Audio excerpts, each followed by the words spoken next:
안녕하십니까 구독자 여러분, 머니투데이 방송 뉴욕 특파원 염현석 기자입니다.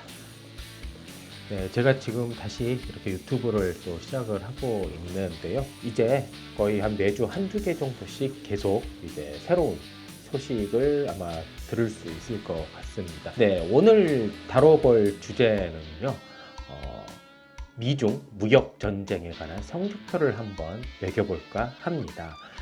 이제 곧 있으면 이제 내년 1월 말이면 트럼프 2기 행정부가 취임한 지 1년이 다 되어 갑니다. 1주년이면 뭐 이런저런 많이 분석도 하고 있는데, 최근에 좀 재미있는 데이터가 나와서 트럼프 1주년 분석을 조금 일찍 시작해 보도록 하겠습니다. 한 달 뒤 진짜 1년이 될 때도 따로 또 준비를 하고 있으니까요. 잘 좀 기다려 주시면 더욱더 재밌는 이야기 많이 들려드리도록 하겠습니다. 일단 오늘 주제는요. 트럼프 대 시진핑 무역 2차전이 발생을 했잖아요. 초반 성적표를 한번 매겨볼까 합니다. 이를 또 전반적으로 분석을 하고요. 먼저 트럼프 2기 관세 전략, 트럼프 2기의 시작을 이제 관세라고 해도 무방할 텐데요. 바로 이 관세 전략, 무엇이 달라졌나부터 살펴보고자 합니다. 간단히 말씀을 드리면 트럼프 대통령은 1기 때도 관세를 올렸지만 2기 관세 전쟁은 성격 자체가 완전히 다릅니다. 핵심은 세 가지입니다. 국제비상경제법이라고 하죠. IEEPA를 기반을 해서 초고율 관세를 매겼습니다. 이게 지금 미국에서도 법원 문제가 되긴 하는데 대법원에서 지금 결과를 기다리고 있거든요. 하지만 트럼프 행정부는 여기서 위법이 나오더라도 사실상 별로 상관이 없다라고 하는 취지입니다. 이때 중국이 어떻게 했냐? 중국산 전기차, 그러니까 EV에 최대 60% 정도 고율 과세를 냈고요. 배터리, 태양광, 철강, 알루미늄 등 우리나라도 해당이 되죠. 고율 관세를 재부과를 했습니다. 그리고 중국 일부 기업들 같은 경우에는요, 국가안보 위협으로 지정을 해서요, 거의 사실상 미국 시장에서 퇴출까지 하게 했었죠. 여기에 하나 더, 중국이 우회 생산을 하기 시작을 했습니다. 이건 뒤에 좀 다시 또 자세히 말씀드릴 텐데, 중국 기업들이 멕시코와 베트남을 포함한 여러 해외 기지를 만들면서 이제 우회 생산을 하게 된 겁니다. 그러니까 USTR이 발표를 했죠. 중국 부품이 해외 조립을 거쳐 미국 시장으로 들어오는 루트까지도 차단을 하겠다. 이거는 수입품이 아니라 중국산 공급망 전체에 대한 압박을 한 겁니다.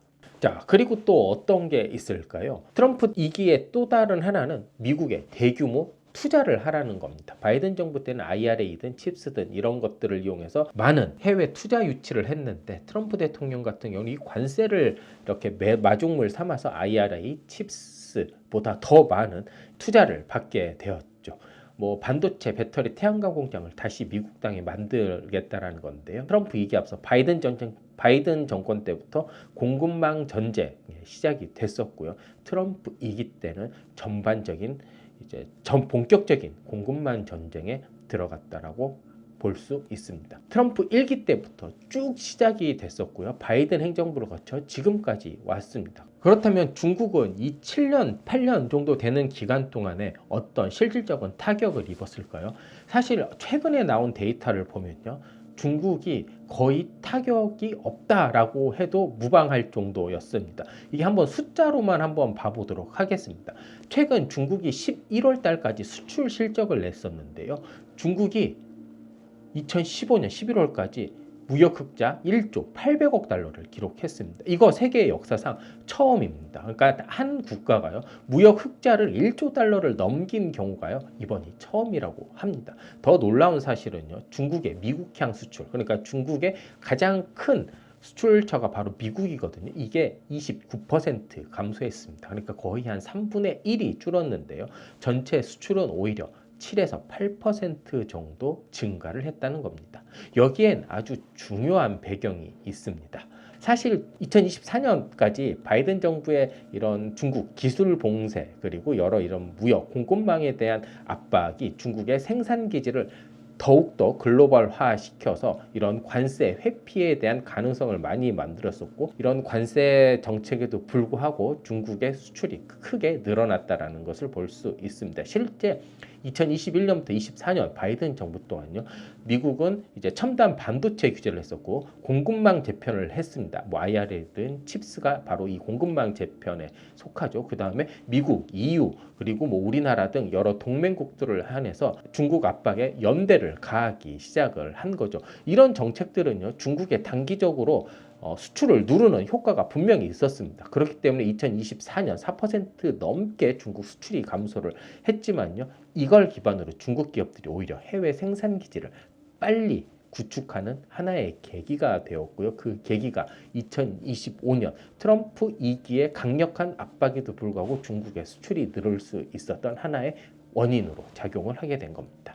23년부터 24년 이 2년 동안 보면 중국 기업들은 베트남에 스마트폰과 배터리 공장을 만들었고요. 전기차 조립 공장을 태국, 인도네시아 등으로 넓혔습니다. 그다음에 자동차와 가전은 멕시코에 그 산지를 두게 됐고요. 태양광과 배터리 공장을 뭐 남아공이라든지 UAE 이렇게 다각도로 넓힌 겁니다. 왜 트럼프 대통령이 베트남, 태국, 이런 멕시코 이런 지역들에 대한 관세를 예상보다 더 강하게 이렇게 부과하는 게 바로 이런 중국 기업들의 견제를 하기 위한 하나의 방면으로 볼 수도 있는 거죠.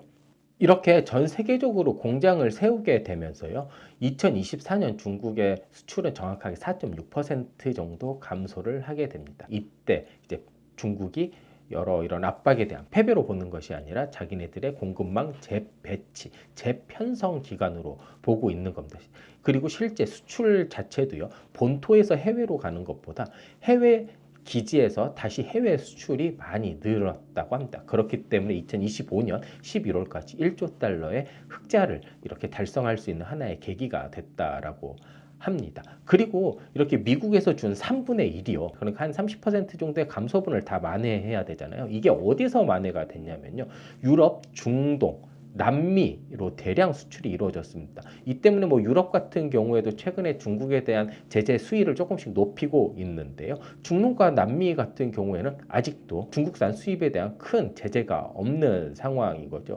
제가 실제로 얼마 전에 멕시코 시티를 한번 갔다 왔거든요. 멕시코 시티 공항에 내리면 이제 차를 타고 이동을 해야 되잖아요. 우버를 탔었는데 새 차는 전부, 그러니까 새 6카는 전부 다 BYD 전기차였습니다. 실제로 거기 멕시코시티가 약간 좀 위험하다라는 이야기가 있어서 거의 이동을 대부분 우버를 이용을 했었는데요. 우버를 이용하면서 한 80% 이상은 BYD를 탔었던 것 같습니다. 근데 이렇게 중동, 남미, 그다음에 뭐 유럽 이런 것들을 또 묶어서 하는 용어가 있더라고요. 바로 이제 글로벌 사우스라는 이런 얘기를 하던데, 그러니까 이렇게 좀 남쪽 지역을 대상으로 한 아세안, 중미, 남미, 중동 이렇게 수출이 두 자릿수 이상 늘면서 미국의 30% 가까이 감소한 것을 만회할 수 있었다고 합니다. 그리고 여기에는 새로운 중국의 세 가지 산업들이 폭발적으로 증가를 하면서 중국 수출을 좀 이끌었다고 하는데요. 그 세 가지 정책이 바로 전기차, 배터리, 전기차와 배터리, 그리고 반도체, 그리고 조선, 이렇게 세 가지를 꼽을 수 있습니다. 먼저 간단하게 한번 말씀을 드리면 전기차 같은 경우에는 650만 대가 팔렸고요. 반도체 수출은 24.7%가 전년 대비 증가를 했습니다. 조선 같은 경우에도요, 26.8%가 증가를 했고요. 하나하나씩 살펴보도록 하면요. 전기차, 배터리. 근데 중국은 이런 나라들한테 수출을 하는 게 아닙니다. 그러니까 신흥국 시장에서 절대 강자가 되겠다라는 겁니다. 중국의 EV는요, 미국이 절대 시장이 아닙니다. 어차피 60%나 60%가 넘는 이런 관세 때문에 미국 시장 들어오기도 힘든데 사실 미국 시장에 들어올 필요가 없었던 거예요. 이런 여러 신흥국 시장을 다 합치면요, 거의 한 40억 명의 이런 시장이 됩니다. 이렇게 전기차가 많이 팔리면 당연히 배터리 점유율도 높아질 수밖에 없습니다. 전 세계 기준으로 배터리 기준이 배터리 점유율이요 70에서 75% 정도 됩니다. 그러니까 전 세계 배터리 시장의 4분의 3, 크게는 4분의 3 정도가 중국이 차지하고 있다라는 건데요. 사실 이제 고품질의 그런 배터리도 필요하지만요. 고품질의 배터리보다도 이렇게 산업이 커지기 위해서는 고품질 고부가 상품보다는 범용 시장을 잡아야지 매출 규모가 커지고 점유율이 높아지게 됩니다. 이런 경우에서 딱 맞는 게 바로 중국산이 될 수도 있는 거죠. 자, 그 다음으로 이제 반도체 부분을 한번 살펴보도록 하겠습니다. 성숙 공정이라고 하죠. 저는 이제 보통 범용 제품이라고 하는데 28나노미터 나노 이상에 된 이런 성숙 공정 같은 경우에서는 중국이 확실히 우위를 가지고 있습니다.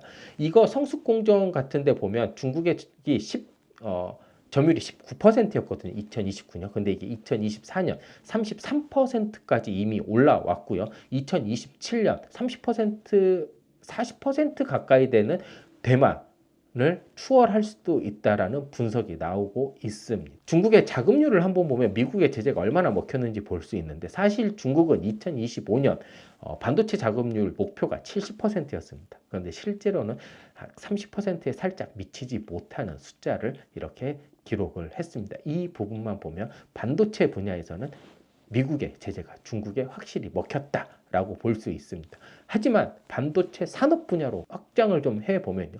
반도체 산업 역시 중국이 굉장히 큰 성과를 냈었고요. 숫자로만 본다면 중국의 반도체 산업은 여전히 성장 중이다. 라고 평가할 수 있습니다. 네, 그 다음으로 조선산업을 한번 살펴보도록 하겠습니다. 현재 조선산업은 중국이 가장 자신 있게 내놓는 강한 산업 분야 중에 하나입니다. 세계 수주 점유율로 한번 살펴보면요. 65에서 70%가 중국 기업들이 수주를 하고 있습니다. 벌크선, 컨테이너선, 탱커 등 전부 다 가격이 우리나라보다 10에서 20%가량 저렴합니다. 하지만 이 LNG선 같이 이렇게 고부가가치에서는 우리나라가 한 60% 정도 세계 점유율을 차지를 하고 있는데 중국도 현재 30%대로 굉장히 빠르게 추격을 하고 있습니다. 자, 물론 중국 같은 경우에는요. 자기 나라 사람들이 발주해서 얻어가는 양도 굉장히 큽니다.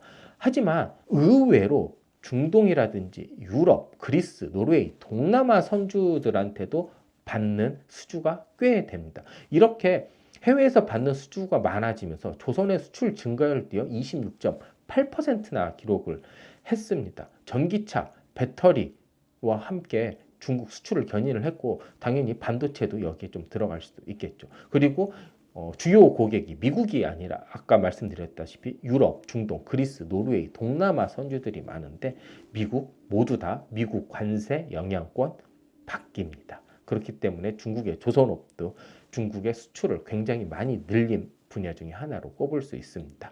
자, 그렇다면 트럼프 2기 관세 정책은 과연 성공일까요? 실패일까요?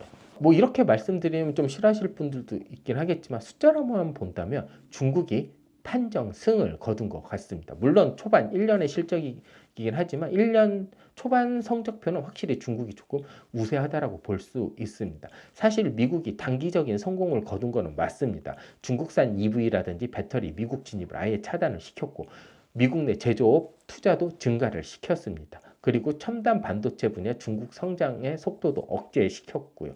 사실상 정치적으로 중국을 압박을 했던 이런 효과는 확실히 있었습니다. 하지만 구조적 전체적인 성적을 본다면 중국이 조금 더 우위에 있었던 것으로 보입니다. 무역 흑자를요 무려 1조 달러 사상 처음으로 달성을 했고요.